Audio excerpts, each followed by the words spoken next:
शाहीन के लिए तैयारी तो रऊफ के लिए तैयारी, but out of the paper Naseem Shah भी आ गए। ये इनको तीनों को हैंडल करना, यानी 30 ओवर तो बच नहीं सकता बैटर। हर जगह पे पाकिस्तान के लगे हुए हैं, पाकिस्तान जीतेगा पाकिस्तान जीतेगा। एक पाकिस्तान का आउट हो गया तो इधर खत्म हो जाएंगे, सारी टीम डेड हो जाएगी, फिर आउट पे आउट ही होगा। तो कोई इंशाल्लाह टेंशन ना लो, आप इस बार कल इंडिया ही जीतेगा। और आप कंज्यूम्ड हैं पूरी टीम एक बॉलर के खिलाफ कि शाहीन शाह अफरीदी को हमने फेस कर रहा है, he is simply unplayable for you. तो कितना प्रेशर माउंट कर जाती है? क्या यही चीज है जो ओवरवेल्म हो जाते हैं आपके इतने बड़े और जिन्हें आप महान प्लेयर्स कहते हैं कि वो एक बॉलर से बिल्कुल ओवरवेल्म्ड है, दे simply can not play him. जहां तक फास्ट बॉलर्स का ताल्लुक है, हमारे तीनों फास्ट बॉलर बहुत आउटस्टैंडिंग परफॉर्मेंस दे रहे हैं। अगर कोई एक 4-5 आउट कर रहा है तो दूसरा अच्छा स्पेल करके 2-3 आउट। तो इस वक्त अगर देखा जाए पूरी दुनिया की टीमों में 3 जेन्युइन फास्ट बॉलर जो 145 प्लस के बॉलर्स हैं ना 400 पाकिस्तान की फास्ट बॉलिंग के अगेंस्ट, और आप कहेंगे देखो हमने एक्सपोज कर दिया पाकिस्तान की फास्ट बॉलिंग को। हम भी चीख चीख कर कहेंगे भारत ने पाकिस्तान की बॉलिंग के परखचे उड़ा दिए, हम इसको फुल कहते थे जी हमारी नंबर 1 बॉलिंग है फलां। इंडिया अगर शेल में रह के खेलेगा, बैट्समैन उनके खेलेंगे तो मेरा नहीं ख्याल कि वो सरवाइव करेंगे। उनको अटैकिंग क्रिकेट खेलनी पड़ेगी। उनके बैट्समैन को ऊपर से किसी एक बैट्समैन को हमारे बॉलर्स की लाइन और लेंथ को आगे पीछे करने के लिए एक प्लेयर को तो अटैकिंग क्रिकेट खेलनी पड़ेगी। दुआ करो सर आपके कि इंडिया कल बैटिंग ना कर दे। अगर उसने बैटिंग कर ली तो इंशाल्लाह वो 400 स्कोर मारेगा पाकिस्तान को और पाकिस्तान को मुर्गा बनवाएगा, कान पकड़वाएगा पाकिस्तान को। हमारे पास भी इतने बड़े बैट्समैन और सारी कुछ भी नहीं है। 266 रन कैसे बने मुझे बता दें आप। यार आप वो बात ना करो ना। एशिया कप कैसे हार गए? 49 for 5 श्रीलंका कैसे हार गए? सब हार गए। ऑस्ट्रेलिया के खिलाफ सेमीफाइनल में 90 पे 5 आउट कर दिए, कैसे हार गए? मैं बता रहा हूँ, मैं एक मिनट ना, मैं आपको सारे मैच गिनवा रहा हूँ। नमस्कार दोस्तों, आपका फिर से स्वागत है हमारे एक नए रिएक्शन वीडियो में। जैसा कि आपने इंट्रो में देखा कि कैसे पाकिस्तानी मीडिया एक बार फिर से भारत और पाकिस्तान मैच को लेकर बौखला गई है। वहीं आपको बता दें कि पाकिस्तानी मीडिया का कहना है कि भारत को हम आसानी से आज मुकाबले में हरा देंगे, लेकिन आपको बता दें कि इन पाकिस्तानियों की एक भी औकात नहीं है कि ये भारत के सामने चल पाएं। वहीं आपको बता दें कि ये पाकिस्तान वाले इसलिए ज़्यादा उछल रहे हैं कि पिछले मैच में यानी 2 सितंबर को जब भारत और पाकिस्तान के बीच मुकाबला हुआ था तो तब भारतीय टीम के टॉप ऑर्डर चल नहीं पाए थे और इनके बॉलर काफ़ी अच्छा प्रदर्शन कर दिए थे, जिसके वजह से पाकिस्तान वाले ज़्यादा उछल रहे हैं। लेकिन इनको ये नहीं भूलना चाहिए कि हमारे मिडिल ऑर्डर इन्हीं पाकिस्तानी बॉलरों के छक्के छुड़ा दिए थे। तो भाई कि जब आपके poster boys Virat Kohli world class player, Rohit Sharma world class player, जब किसी भी मैच में इतने हाई प्रेशर मैच के अंदर फेल होते हैं, not only fail they miserably fail, और आप कंज्यूम्ड हैं पूरी टीम एक बॉलर के खिलाफ कि शाहीन शाह अफरीदी को हमने फेस कर रहा है, he is simply unplayable for you. तो कितना प्रेशर माउंट कर जाती है? क्या यही चीज है जो ओवरवेल्म हो जाते हैं आपके इतने बड़े और जिन्हें आप महान प्लेयर्स कहते हैं कि वो एक बॉलर से बिल्कुल ओवरवेल्म्ड है, दे simply can not play him.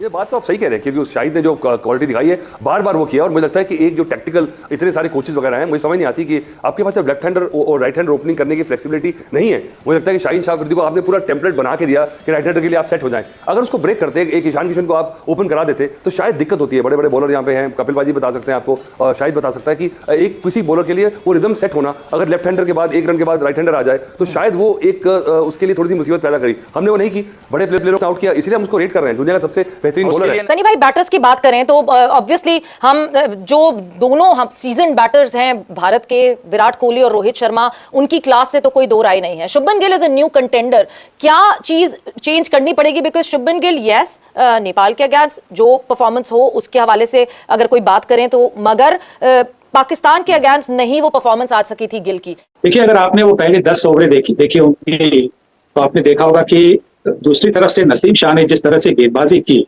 जिस तरह के वो आउटस्विंग कर रहे थे, इतने जबरदस्त आउटस्विंग कर रहे थे, उसको खेलना थोड़ा सा मुश्किल बन रहा था। तो क्योंकि शाहीन शाह अफरीदी ने 2 विकेटें ले ली, जबरदस्त विकेटें ले ली विराट कोहली और रोहित शर्मा की, तो फोकस उन पर था। पर जिस तरह से नसीम ने भी बॉलिंग की थी, बहुत जबरदस्त बॉलिंग की थी, और शुभमन गिल उनके खिलाफ ही खेल रहे थे, उनके एंड पर ही खेल रहे थे। तो वो कह रहे हैं 70% जीता हुआ था इंडिया मैच। यार अतुल प्लीज आप क्रिकेट खेले हुए ऐसी बातें किया करो जो समझ भी आया करे ना यार। अब हम तो खुद इंडिया की तारीफ कर रहे हैं, टीम की तारीफ कर रहे हैं। मैं तो चाह रहा हूं कि पूरा मैच होता ताकि हमारे बैट्समैनों का भी टेस्ट हो जाता, लेकिन हम डोमिनेट कर रहे थे उस मैच के ऊपर, डोमिनेट कर रहे थे उसके मैच के ऊपर। और अगर उस मैच के अंदर अगर बुमराह होता तो मुझे समझ आ जाती। वो भी नहीं था आपका, मैं तो हमेशा उसको बहुत ज्यादा रेट करता हूं, हाईली रेट करता हूं। पाकिस्तान एक स्ट्री भी है ना कोलैप्स करने की, तो वो भी हो सकता था।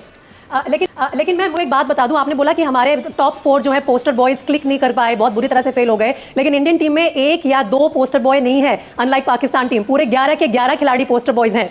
अभी तो रिसेंट हिस्ट्री देख लीजिए पाकिस्तान टीम की पिछले 1 साल से पाकिस्तान टीम के सारे प्लेयर्स पोस्टर बॉयज हैं, they have become poster boys, all the 11 players. तो आप पोस्टर बॉयज की जो आर्मी उधर से आ रही है, पोस्टर बॉय इधर जो है वो मच एक्सपीरियंस्ड है, इसीलिए डिपेंडेंट नहीं रहे। जब सवेरा ने बात करते हैं बाबर आजम की, तो वो कहते हैं कि हमेशा से रन करते आ रहे हैं बाबर आजम, तो हमेशा से रन तो विराट कोहली भी करते आ रहे हैं, तो विराट के एक फेलियर को इतना हाईलाइट करने की जरूरत क्यों है? दूसरी चीज कि ये वो पाकिस्तान की टीम है जिसने पिछले 1-1.5 साल में सिर्फ 2 बल्लेबाज पे खेले, अब जाके उन्होंने पकड़ना शुरू किया, उनका कॉम्बिनेशन ठीक हुआ है, अब जाके वो मैचेस जीत रहे हैं। और एशिया कप का भी बिजनेस एंड अभी नहीं आया है, उसके बाद आपका वर्ल्ड कप है, इंडियन टीम पीक करना शुरू कर रही है, पाकिस्तान टीम पीक कर चुकी है, अब क्या सस्टेन करेगी वो बहुत बड़ा सवाल है। और रही बात इंडियन टीम के कि हम ऑब्सेस हो गए, हम शाहीन शाह अफरीदी से बिल्कुल भी ऑब्सेस नहीं है। मुने भाई सवेरा, please be under no illusion कि हम बहुत ज्यादा ऑब्सेस्ड हैं, वो फील्ड पे पता लग जाता है, वो फील्ड पे पता चल जाता है विवेक भाई, वो पता चल जाता है फील्ड पे, पूछ रहे उसका जवाब दे दो यार, your captain come the way he bats, वो पता चल जाता है कि he is overwhelmed, no matter what you say, his body language tells, his body language excuse that he is under pressure. ये तो मैं एज अ व्यूअर कह रहा हूं। तरफ तो वो कह रहे हैं जैसे शाहीन के लिए तैयारी तो रऊफ के लिए तैयारी, but out of the paper Naseem Shah भी आ गए, ये 3-3 इनको तीनों को हैंडल करना, यानी 30 ओवर तो बच नहीं सकता बैटर। ये जो 50 में से 30 ओवर्स है, इन पे तो अब क्या सिर्फ 20 ओवर बल्लेबाजी होगी? नहीं, देखिए बच के क्रिकेट खेली नहीं जाती है, क्रिकेट दलेरी से खेली जाती है, और ऐसा नहीं है कि सामने से कोई बहुत ऐसी गेंदबाजी हो रही जो अनप्लेबल गेंदबाजी है। ये एक जो प्रेशर है, मुशी भाई ने बात करी पहले कि प्रेशर गेम होता है इंडिया पाकिस्तान का, और वो प्रेशर क्रंच सिचुएशन में अगर आपने आपको थोड़ा सा ढाल के उस सिचुएशन से बाहर निकल आते हो तो फिर चीजें नॉर्मल हो जाती हैं। तो आई बिलीव ऐसा नहीं है कि वो 30 ओवर जो है वो बहुत प्रेशर वाले ओवर है, या फिर ऐसे है कि अनप्लेबल है, इनके पास कोई ऐसी चीज है जो बॉल ये फेंकते तो है, बॉल उसके बाद आधे रास्ते में गायब होती है, नजर नहीं आती है बल्लेबाज को। तो आपको वो सिचुएशन को कैसे हैंडल करना है, उसके विपरीत विकेट नहीं गवा के बाद में रन बनाने, तो देखो आपको आते ही है, और ऐसा नहीं है कि आप पहली बार क्रिकेट खेल रहे हो। बहुत मुश्किल है कहना, देखिए जब तक आप पिच का आपको अनुमान नहीं होता उससे पहले कहना बहुत डिफिकल्ट है। हाँ, कुछ भी कह सकते हैं, लेकिन मैं यही मानूंगा कि पहले पिच को देख लें, वहाँ का माहौल देख लें, कितना नीचे पानी गया हुआ है, कितनी बरसात हुई है, रोल कितने घंटे हुए है, इन सब तमाम चीजों को मद्देनजर रखना पड़ेगा। उसके बाद असेस कर सकते हो कि हाँ ये फ्लैट पिच है या इसमें थोड़ा सा बॉल रुक कर आता है।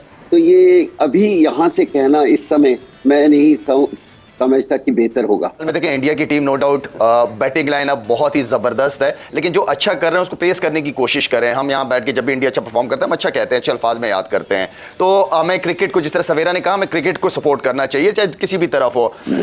देखें जो टूर्नामेंट्स होते हैं, जो इवेंट्स होते हैं, वो आपको बॉलर्स जितवाते हैं, खासतौर पर इस तरह की कंडीशन में। तो इस वक्त अगर बॉलिंग देखी जाए तो पाकिस्तान की बॉलिंग जहां पे तगड़ी है वो हम बताते हैं कि बहुत तगड़ी है। हमें अगर कहीं पाकिस्तान की बॉलिंग में इशू आता है, हम चाहते हैं कि वो भी परफॉर्म करें, जैसे स्पिनर्स हैं हमारे, उनका परफॉर्म करना बहुत जरूरी है। तो वो एक रिस्पांसिबिलिटी उनको लेनी पड़ेगी। सबको अप्रिशिएट करना चाहिए अच्छा क्रिकेट, और अगर किसी की परफॉर्मेंस है, Virat Kohli is a world class player, he will remain a world class player. Naturally as a viewer, as a cricket lover, पूरी दुनिया में एक्सपेक्टेशंस होंगी विराट कोहली से भी, रोहित शर्मा से भी। बट यूसुफ भाई एक बात है, एज अ बैट्समैन ऑब्वियसली आपका एक इलस्ट्रियस करियर है। अरे आप बार बार प्लेयर्स के नाम ले रहे हैं। एक आपको मैं याद दिला दूं कि स्पोर्ट है, 11 आदमी आते हैं, विराट कोहली खेलते तो खिलाड़ी है अब्दुल भाई, खेलते तो खिलाड़ी है ना, खेलते तो खिलाड़ी है ना। At the end of the day the team starts from 11 player है, टीम स्पोर्ट है। अच्छा एक सेकंड, अगर एक सेकंड, विराट और रोहित के अलावा भी घर से आए हैं खेलने, बिल्कुल खेलने आए हैं, बिल्कुल खेलने आए हैं, लेकिन वो ऊपर सबसे ज्यादा पहले आप उन्हें एक्सपोज करते हैं ना, फिर वो अगर जल्दी आउट हो जाए तो फिर आपको मुश्किल पड़ती है, फिर आपको उम्मीद लगानी पड़ती है अपने मिडिल ऑर्डर से। जी हां दोस्तों, आपने देखा कि कैसे पाकिस्तानी मीडिया इस बात को लेकर शॉक्ड हुई है कि आज भारत और पाकिस्तान के जो बीच में मुकाबला होगा उसमें पाकिस्तान टीम आसानी से भारत को हरा देगा।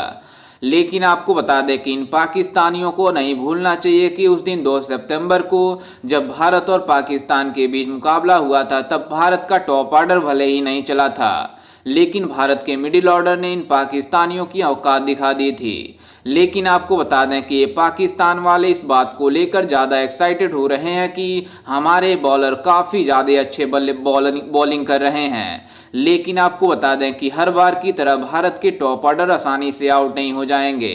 वहीं आपको बता दें कि जब भारत की ओर से विराट कोहली बल्लेबाजी करने आएंगे तब इन पाकिस्तानी बॉलरों जैसे हारिस राउफ, शाहीन अफरीदी और शाहीन शाह अफरीदी की औकात याद आ जाएगी कि हम किसके सामने बॉल करा रहे हैं।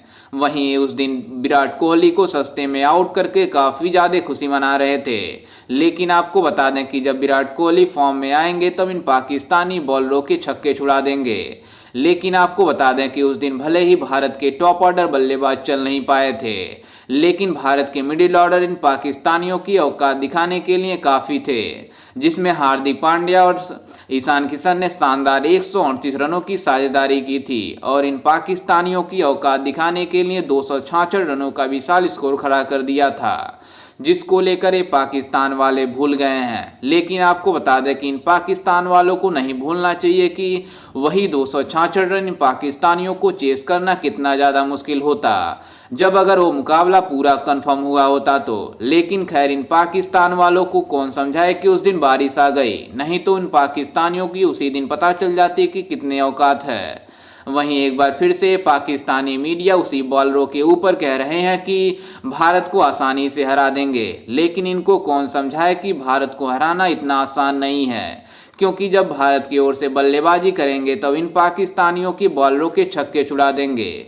वहीं आपको बता दें कि हमारे टीम में ये ना भूलें पाकिस्तान वाले कि जसप्रीत बुमराह है, क्योंकि जसप्रीत बुमराह जब बॉलिंग कराएंगे तो इन पाकिस्तानी ओपनरों की औकात याद आ जाएगी। खैर इस पर आपकी क्या राय है, हमें अपनी राय कमेंट में जरूर दीजिएगा और आपको क्या लगता है कि आज का मुकाबला कौन जीतेगा, ये भी हमें कमेंट में जरूर दीजिएगा और साथ ही हमारे चैनल को सब्सक्राइब करना बिल्कुल भी ना भूलें।